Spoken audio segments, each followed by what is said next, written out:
Hello everyone, welcome to my channel Spurti.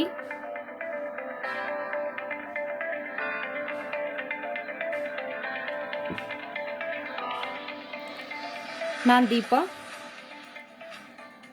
ಹುಣಸೂರಿನ ಮಹಿಳಾ ಕಾಲೇಜಿನಲ್ಲಿ ಅರ್ಥಶಾಸ್ತ್ರ ಸಹಾಯಕ ಪ್ರಾಧ್ಯಾಪಕಿಯಾಗಿ ಕಾರ್ಯನಿರ್ವಹಿಸ್ತಾ ಇದ್ದೀನಿ. ಲಾಸ್ಟ್ ಕ್ಲಾಸಲ್ಲಿ ನಾವು ಲಾಸ್ಟ್ ಪಿಯರ್ ಇಂಡೆಕ್ಸ್ನ ತಿಳ್ಕೊಂಡ್ವಿ, ಪಾಶ್ಚರ್ಸ್ ಇಂಡೆಕ್ಸ್ನ ತಿಳ್ಕೊಂಡ್ವಿ.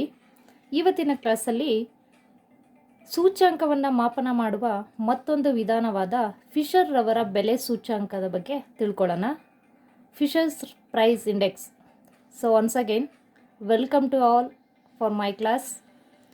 ಈ ಪರ್ಟಿಕ್ಯುಲರ್ಲಿ ಸ್ಫೂರ್ತಿ ಅನ್ನೋ ಚಾನಲ್ ಮೂಲಕ ನಿಮಗೆ ಅರ್ಥಶಾಸ್ತ್ರ ವಿಷಯಕ್ಕೆ ಸಂಬಂಧಿಸಿದಂತಹ ವಿಡಿಯೋಸ್ನ ಅಪ್ಲೋಡ್ ಮಾಡ್ತಾ ಹೋಗ್ತೀವಿ.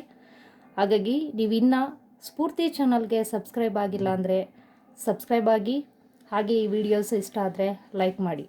Welcome to all. ಓಕೆ, ನೀವಿಲ್ಲಿ ಗಮನಿಸ್ತಾ ಇರ್ಬೋದು ಫಿಶರ್ ಪ್ರೈಸ್ ಇಂಡೆಕ್ಸ್. ಫಿಶರ್ ರವರ ಬೆಲೆ ಸೂಚ್ಯಾಂಕವನ್ನು ಹೇಗೆ ಕ್ಯಾಲ್ಕುಲೇಟ್ ಮಾಡೋದು ಅನ್ನೋದನ್ನು ಈ ದಿನದ ತರಗತಿಯಲ್ಲಿ ತಿಳ್ಕೊಳ್ಳೋಣ. ಫಾರ್ ಎಕ್ಸಾಂಪಲ್, ಈ ಕೆಳಗಿನ ದತ್ತಾಂಶದ ಸಹಾಯದಿಂದ ಫಿಶರ್ ರವರ ಬೆಲೆ ಸೂಚ್ಯಾಂಕವನ್ನು ಕಂಡುಹಿಡಿಯಿರಿ. For the following data calculate Fisher price index. So they have given the information.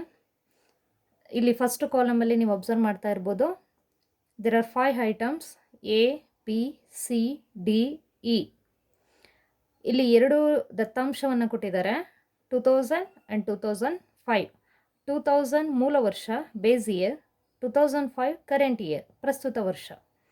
Base ಇಯರಲ್ಲಿ P0 represent price of the commodity, ಸರಕಿನ ಬೆಲೆ. Q0 quantity of the commodity, ಸರಕಿನ ಪ್ರಮಾಣ. ಮೂಲ ವರ್ಷದ ಬೆಲೆ ಮತ್ತು ಸರಕಿನ ಪ್ರಮಾಣವನ್ನು ನಾವಿಲ್ಲಿ ತಿಳ್ಕೊತೀವಿ.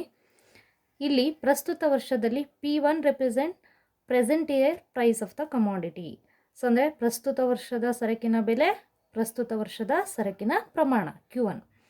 ಓಕೆ, ಇಲ್ಲಿ already given the information. P0 6, 4, 2, 10, 8, Q0 50, 100, 60, 30, 40, P1 10, 2, 6, 12, 12, Q1 56, 120, 60, 24, 36. ಈ ರೀತಿ ನಮಗೆ ದತ್ತಾಂಶವನ್ನು ಕೊಟ್ಬಿಟ್ಟು ಈ ದತ್ತಾಂಶಕ್ಕೆ ಫಿಶರ್ ರವರ ಬೆಲೆ ಸೂಚ್ಯಾಂಕವನ್ನು ಕಂಡುಹಿಡಿಯಿರಿ ಅಂದಾಗ ನಾವು ಫಿಶರ್ ರವರ ಬೆಲೆ ಸೂಚ್ಯಾಂಕದ ಫಾರ್ಮುಲಾವನ್ನು ಹಾಕ್ಕೋಬೇಕಾಗುತ್ತೆ. ನೀವಿಲ್ಲಿ ಗಮನಿಸ್ತಾ ಇರ್ಬೋದು, ಕೆಳಗಡೆ ನಾನು ಫಾರ್ಮುಲಾವನ್ನು ಬರೆದಿದ್ದೀನಿ. Price index of Fisher, capital F represent Fisher index. Price index of Fisher equal to root L into P ಅಂತ ಇದೆ. L ಅಂದರೆ ಲಾಸ್ಟ್ ಪಿಯರ್ ಇಂಡೆಕ್ಸ್, P ಅಂದರೆ ಪಾಶ್ಚರ್ಸ್ ಇಂಡೆಕ್ಸ್. ನಾವು ಕಳೆದ ತರಗತಿಯಲ್ಲಿ ಎರಡೂ ಇಂಡೆಕ್ಸನ್ನು ಹೇಗೆ ಫೈಂಡ್ ಮಾಡೋದು ಅನ್ನೋದನ್ನು ನಾವು ತಿಳ್ಕೊಂಡಿದ್ದೀವಿ. ಇದು ವೆರಿ ಸಿಂಪಲ್. ಫಿಶರ್ ರವರ ಸೂತ್ರದಲ್ಲಿ ನಾವು ಲಾಸ್ಟ್ ಪಿಯರ್ ಬೆಲೆ ಸೂಚ್ಯಾಂಕವನ್ನು ಪಾಶ್ಚರ್ಸ್ ರವರ ಬೆಲೆ ಸೂಚ್ಯಾಂಕದಿಂದ ಗುಣಿಸಿದಾಗ ಮಲ್ಟಿಪ್ಲೈ ಮಾಡಿ ಅದಕ್ಕೆ ರೂಟ್ ಔಟ್ ಮಾಡಿದಾಗ ಬರ್ತಕ್ಕಂಥದ್ದೇ ಫಿಶರ್ ಪ್ರೈಸ್ ಇಂಡೆಕ್ಸ್. ಹಾಗಾಗಿ ನಾವು ಇಲ್ಲಿ ಕೆಳಗಡೆ ಫಾರ್ಮುಲಾವನ್ನು ಬರ್ಕೊಂಡಿದ್ದೀವಿ. Price index of Fisher equal to root sigma P1 Q0 divided by sigma P0 Q0 into 100. ಇದು ಲಾಸ್ಟ್ ಪಿಯರ್ ರವರ ಪ್ರೈಸ್ ಇಂಡೆಕ್ಸ್ ಇಂಟು. ಇದನ್ನು ಯಾವುದ್ರ ಜೊತೆ ಮಲ್ಟಿಪ್ಲೈ ಮಾಡಬೇಕಂದ್ರೆ sigma P1 Q1 divided by sigma P0 Q1 into 100. Paasche's ರವರ ಬೆಲೆ ಸೂಚ್ಯಾಂಕದ ಜೊತೆ ನಾವು ಅದನ್ನು ಮಲ್ಟಿಪ್ಲೈ ಮಾಡಬೇಕು. Very clear. ಈಗ ನಮಗೆ ಇಲ್ಲಿ P1 Q0 ಬೇಕು, P0 Q0 ಬೇಕು, P1 Q1 ಬೇಕು, P0 Q1 ಬೇಕು. ಹಾಗಾಗಿ ನಾನು ಇಲ್ಲಿ ಬರ್ಕೊಂಡಿದ್ದೀನಿ P0 Q0, P0 Q1, P1 Q0, P1 Q1. ಈಗ P0 Q0 ಅನ್ನು ಫೈಂಡ್ ಮಾಡೋಣ. P0 Q0 ವ್ಯಾಲ್ಯೂ, ಓಕೆ, ಇಲ್ಲಿ P0 Q0, P0 ವ್ಯಾಲ್ಯೂಸ್ ಇಲ್ಲಿದೆ, Q0 ವ್ಯಾಲ್ಯೂಸ್ ಇಲ್ಲಿದೆ. ಇದೆರಡನ್ನು ಮಲ್ಟಿಪ್ಲೈ ಮಾಡಿದಾಗ ನಮಗೆ P0 Q0 ಸಿಗುತ್ತೆ. For example 6 into 50 is equal to 300.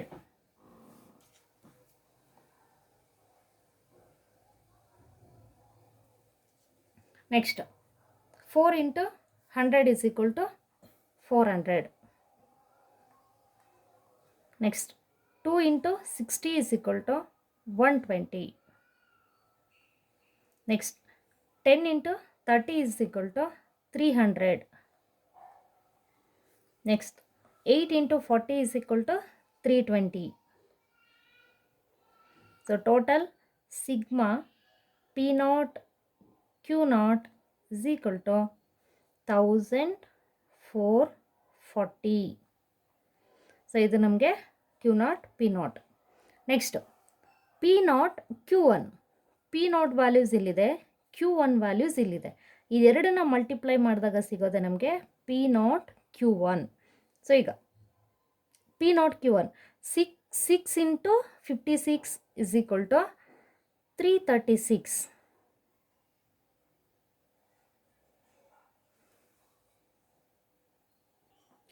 Next 4 into 120 is equal to 480.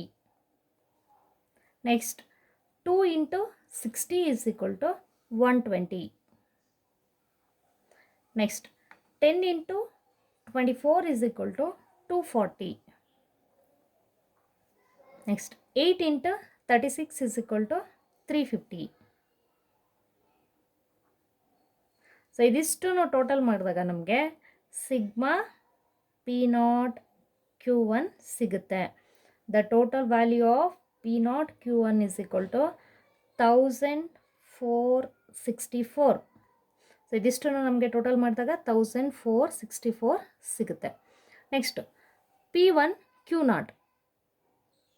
So P1 values ಇಲ್ಲಿದೆ, Q naught ವ್ಯಾಲ್ಯೂಸ್ ಇಲ್ಲಿದೆ. ಇದೆರಡನ್ನ multiply ಮಾಡಿದಾಗ ನಮಗೆ P1 Q naught ಸಿಗುತ್ತೆ. P1 10, 2, 6, 12, 12.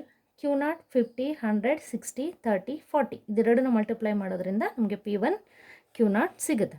ಸೊ ಈಗ 10 into 50 is equal to 500. As like 100 into 2 is equal to 200. 60 into 6 is equal to 360.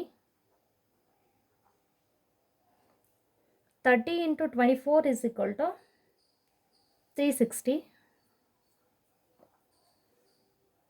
40 into 12 is equal to 480.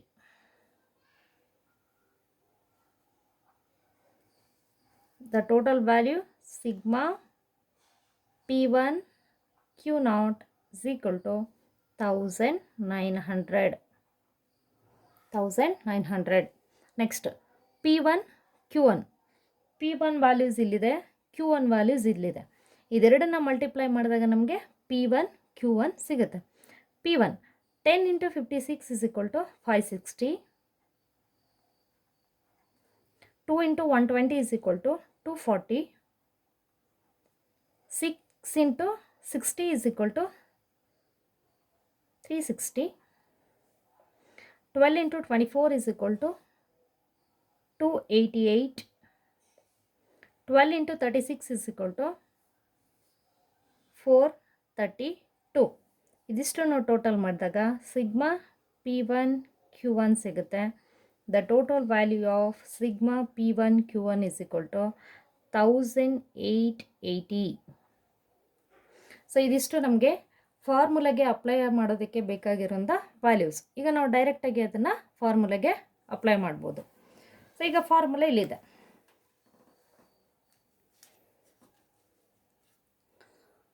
So ಇಲ್ಲಿ ನೋಡ್ಬೋದು ನೀವು, Fisher ಅವರ ಬೆಲೆ ಸೂಚ್ಯಂಕ root sigma P1 Q naught divided by sigma P naught Q naught into 100 into sigma P1 Q1 divided by sigma P naught Q1 into 100. So that means ಇಲ್ಲಿಂದ ಫಾರ್ಮುಲಾಗೆ apply ಮಾಡ್ತಾ ಇದ್ದೀನಿ. Is equal to sigma P1 Q naught ಇಲ್ಲಿದೆ values root 1900 divided by sigma P naught Q naught ಇಲ್ಲಿದೆ 1440 into 100 into sigma P1 Q1 P1 Q1 values ಇಲ್ಲಿದೆ 1880 divided by sigma P0 Q1 values ಇಲ್ಲಿದೆ 1464 into 100. ಈ ರೀತಿ ನಾವು ಅದನ್ನು first ಬರ್ಕೋಬೇಕು. Next root ಈಗ ನೋಡೋಣ 1900 ಡಿವೈಡೆಡ್ ಬೈ 1440 ಇಂಟು 100 ಮಾಡಿದ್ರೆ ನಮಗೆ 131.94 ವ್ಯಾಲ್ಯೂಸ್ ಸಿಗುತ್ತೆ. ನೋಡಿ ಇನ್ನೊಂದು ಸರಿ ಹೇಳ್ತೀನಿ. 1900 ಡಿವೈಡೆಡ್ ಬೈ 1440 ಇಂಟು 100 ಮಾಡಿದಾಗ ನಮಗೆ 131.94 ಸಿಗುತ್ತೆ. Next into same year 1880 divided by 1464 into 100 ಮಾಡಿದಾಗ ನಮಗೆ 128.415 ವ್ಯಾಲ್ಯೂ ಸಿಗುತ್ತೆ. ಸೊ ಈಗ ರೂಟ್ ವ್ಯಾಲ್ಯೂ ನಮಗೆ ಸಿಕ್ತು. ಇಸ್ ಈಕ್ವಲ್ ಟು 131.94 ಇಂಟು 128.415ನ ಮಲ್ಟಿಪ್ಲೈ ಮಾಡಿದಾಗ ಗುಣಿಸಿದಾಗ ನಮಗೆ root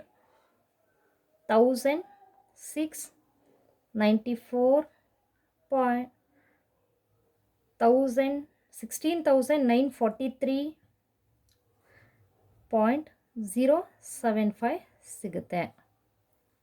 I will repeat again.